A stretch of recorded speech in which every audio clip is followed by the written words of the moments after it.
दुरानी साहब, इस वक्त मुल्की हालात सियासी तौर पे अगर देखा जाए और आज के दिन की जो इंपॉर्टेंस थी उसमें अगर हम देखें तो एक जो गुज़िश्ता रोज़ की मुलाकात थी मौलाना फजलुर रहमान की और वज़ीर आज़म की, कुछ ब्रेक थ्रू सुनने में आ रहा है। ज़रा ये बताते हैं कि मुतालबात मान लिए गए हैं, यानी कि नोटिफिकेशन जारी किया जाएगा मदारिस की रजिस्ट्रेशन के हवाले से, लेकिन अभी भी जो मोशगाफियाँ या लकूना की जो आप बात करते हैं वो जूं का तू है। एक तरफ कहा जा रहा था फैटफ को नाराज़ करने वाली बात है, हम उसके रेडार में दोबारा आ जाएंगे।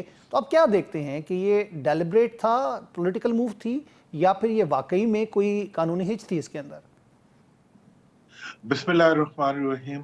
आसिम, मेरा ख्याल है कि ये जो सारी सिचुएशन है ये किसी न किसी सेटलमेंट की तरफ जा रही है और चली जाएगी और चली भी जाना चाहिए, क्योंकि इसमें जेन्युइनली जो सारा एक जो कॉम्प्लेक्स इश्यू है उसमें वो पार्टीज इन्वॉल्व हैं जो इस वक्त एक दूसरे के करीब हैं और एक दूसरे को वो कर रही हैं, सपोर्ट कर रही हैं, और कोई इस किस्म की नहीं है कि वो एक दूसरे के साथ किसी किस्म की कन्फ्रंटेशन में हो।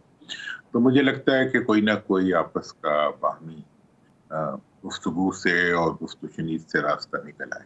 मेरे ख्याल से कह रहे निकल आया है, ज़रा ये बता रहे हैं। मैं इससे एग्री करता हूँ जी, मेरा भी यही ख्याल है। मैं जरा क्या जिक्र नहीं करता, लेकिन मैं डेफिनेटली मेरा यही ख्याल है कि इसमें से कोई ना कोई ऐसी सूरत निकल आएगी जो कुछ जो कि 26वीं तरमीम में अधूरा रह गया था दुरानी साहब, लगता है कि बशमूल कुछ आइनी पोस्टों की बात हो रही थी, कुछ लो और कुछ दो की भी बात हो रही थी, वो भी साथ मेरे ख्याल से मुकम्मल हो जाएगा। देखें जी, अब ये है कि अगर लो और दो की रूट पे आ जाए ना, तो फिर ये होता है कि वो हुकूमती रूट होता है, और इसका मतलब ये होगा कि फिर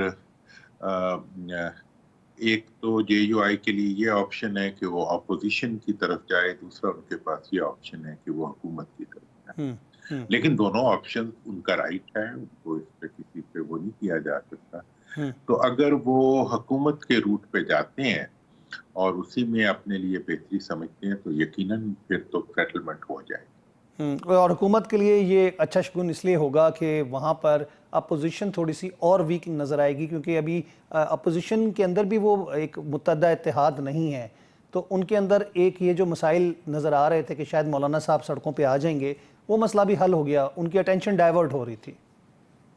वैसे मेरा इसके बारे में थोड़ा एक मुख्तलिफ ख्याल है। मेरा ये ख्याल है कि मौलाना ऑपोजिशन में होते हुए हुकूमत के लिए ज्यादा एसेट थे, क्योंकि वो ऐसी सिचुएशन, पिछली सिचुएशन में उन्होंने हुकूमत के लिए भी और मतलब एक जो सारी सूरत हाल थी उसमें से एक ऐसा रास्ता निकाला जो इन द एंड हुकूमत की फेवर में गया। लेकिन इस वक्त का जो हुकूमत का चैलेंज है वो अपोजिशन में बैठी हुई पार्टी सिर्फ नहीं है। हुकूमत का असल चैलेंज जो है वो अपोजिशन में बैठे हुए अवाम, और ये मैं आपको बता दूं कि ये अवाम जो है अब तमाम इक़दाम जो हुकूमत कर रही है उसके नतीजे में अवाम हुकूमत से मजीद दूर हो रहे हैं, और अवाम जो है उनका हुकूमत के साथ जो एक ताल्लुक है वो मजीद कशीदा हो रहा है।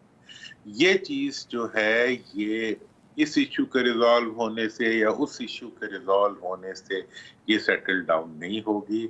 इसकी सेटल डाउन करने के लिए जो मेजर पार्टी है जिसके साथ जो हकीकत में अपोजिशन है और दीगर पार्टीज जो उस अपोजिशन, देखना इस वक्त आप देखें कि अगर प्रैक्टिकली देखा जाए तो सिंध की सबसे बड़ी जो सियासी कुव्वत उभरती हुई भी है और माजी की भी है जिसको हमेशा दबाया गया है, वो जीडीए जो है वो इस वक्त बहुत ज्यादा जोर पकड़ रही है और ताकत पकड़ रही है। पंजाब के अंदर पीटीआई की जो ताकत है उससे आप जानते हैं, हम तो खुद उसमें रहते हैं, हम उसकी समझते हैं उसकी ताकत को। गो के इस वक्त वो पुलिस और इंतजामिया के दबाव में बिल्कुल मजबूर महज बना दिया गया है उसको, लेकिन वो ताकत तो है। वोट तक आप जाएंगे तो वो ताकत जो है वो अपना रंग दिखाएगी। इसी तरह केपीके में तो हुकूमत भी है। तो इस सारी सूरत हाल के अंदर मैं ये समझता हूँ कि पाकिस्तान के लिए जो चैलेंज है वो इस वक्त वो पॉलिटिकल रिकंसिलिएशन है जो इक़्तिदार के तालिबों के दरमियान ना हो, जो इक़्तिदार के हवारियों के दरमियान ना हो, बल्कि अवाम और हुक्मरानों के दरमियान हो, जो अवाम सही। और हुकूमत के दरमियान हो, जिसके नतीजे में कौम को उम्मीद मिले।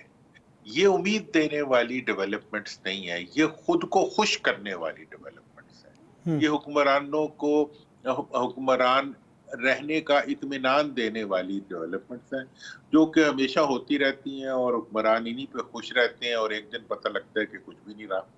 मैं तो इन डेवलपमेंट्स को कोई सब्सटेंशियल डेवलपमेंट्स नहीं सकता जब तक आप जेलों में से सियासी कैदियों को नहीं निकालते, जब तक आप रिकंसिलिएशन के रियल डायलॉग्स नहीं करते। उस वक्त तक इस इश्यू पे कुछ हो जाना या उस इश्यू पे कुछ हो जाना, किसी इक़्तिदार के एक तालिब का दूसरे तालिब के साथ बैठ जाना, ये ऐसे ही बस एक इररिलेवेंट आप ये समझते हैं। लेकिन दुरान साहब, मुज़ाकरात की ऑप्शन खोली गई लेकिन अभी तक हुए नहीं। कभी कहते हैं होंगे, कभी कहते हैं नहीं होंगे, कभी एक दूसरे पे बॉल फेंका जा रहा है। लेकिन अब ये कहा जा रहा है हाँ जी होंगे, लेकिन उस पे जो केसेस चल रहे हैं बानी पीटीआई पे या फिर उनके लीडर्स के ऊपर, उस पर कोई इम्पैक्ट नहीं आएगा। यानी कि आपने कहा सियासी कैदियों की बात की या उन मुजरिमों की जो सानिया 9 मई की बात की जा रही है, और आज से तो मिलिट्री कोर्ट्स ने सजाएं देनी भी शुरू कर दी हैं आला अदालत के फैसले के बाद, जिसमें ये एक बहस थी कि सिविलियन का ट्रायल नहीं हो सकता। तो अब आप क्या समझते हैं, दबाव पीटीआई के ऊपर है या हुकूमत के ऊपर है? देखें जी, ये जो दबाव होते हैं अदालतों के, मुकदमात के, ये तो उन्हीं के ऊपर होते हैं जो बेचारे उनको भुगत रहे होते हैं, और उनके लिए अच्छा खासा एक वो होता है जिसे कहते हैं आजमाइश होती है अदालतों की। और अगर किसी ने कोई जुर्म किया हो तो आजमाइश के बावजूद जुर्म की सजा होती है और वो सजा उसको मिलती है और मिलनी चाहिए। लेकिन जो सजाएं जो सियासी मुजरिम होते हैं, जिनको उनकी सियासत की वजह से सजा देने की कोशिश की जाती है, ऐसी सजाएं खा कैपिटल पनिशमेंट्स भी क्यों ना हो, उनको भी 20 साल बाद माजरत करनी पड़ती है। तो इस सिचुएशन में मैं ये समझता हूँ कि सजाएं और मौजूदा जो अदालती सूरत हाल है उसके अंदर जो भी सजाएं आ रही हैं वो ठीक है, वो मतलब सजाएं अदालतें दे रही हैं और उनको अदालतें ही डील करेंगी। मतलब यहाँ पे सजा मिलेगी तो फिर अगली अदालत भी मौजूद है, अगली अदालत भी मौजूद है। अब ये डिपेंड करेगा कि हुकूमत ने कितना अच्छा इस्तगासा बनाया है जिसके नतीजे में जो सजा मिली है वो सस्टेन कर सकेगी। अगर वो जेन्युइन उसके ऊपर होगी तो दुनिया भर में सजाएं होती हैं। ये तो फौजदारी मुकदमा है, कोई सियासी मुकदमे तो है नहीं। ये जो 9 मई के मुकदमा थे, मैं इनके बारे में हमेशा यही रखता हूँ कि ये इसकी मुद्दई हुकूमत होती है और इसका इस्तगासा भी हुकूमत ने ही बनाना होता है। तो लिहाजा वो तो एक नॉर्मल सी ड्यूटी है जो हुकूमत को अपनी करनी चाहिए। फौज इसमें एक रीफ्ड पार्टी है और फौज अगर चाहती है कि उसके हुई हुई ज्यादती के खिलाफ जो लोग हैं मुलव्वस, उनको सजा दी जाए तो